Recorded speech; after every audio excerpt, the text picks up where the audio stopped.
देखिए, स्वाभाविक रूप से चुनाव के लिए पार्टी के प्रत्याशी तो सामने आएंगे ही, लेकिन कांग्रेस अभी तक निर्णय सिर्फ दो का कर पाई, दो का अभी तक भी नहीं कर पाई है।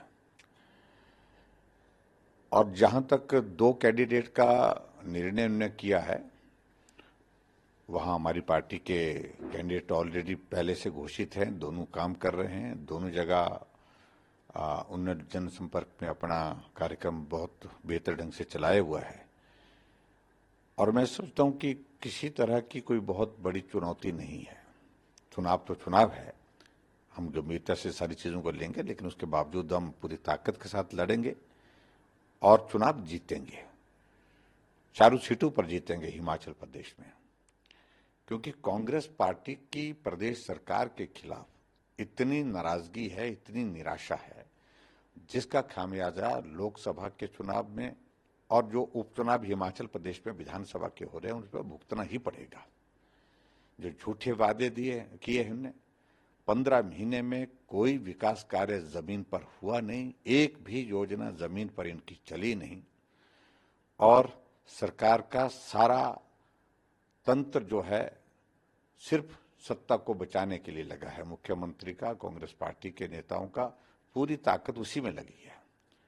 और जो सरकार गिरी पड़ी है, और गिरी पड़ी है नजरों से भी और लोगों के समर्थन और सहयोग की दृष्टि से, और मैं यहाँ तक कह सकता हूँ कि बहुमत की दृष्टि से भी।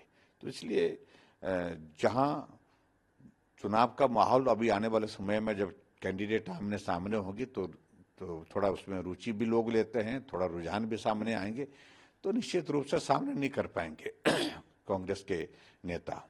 मंडी की अगर हम बात करें, सांसद का वर्तमान सिटिंग सांसद का टिकट बदलना कोई वजह रही होगी, उनसे उनके प्रति नाराजगी थी तो उनके बेटे के प्रति बहुत प्रसन्नता का माहौल होगा, उनका बड़े जोश का माहौल होगा, ये भी संभावना नहीं लगती है।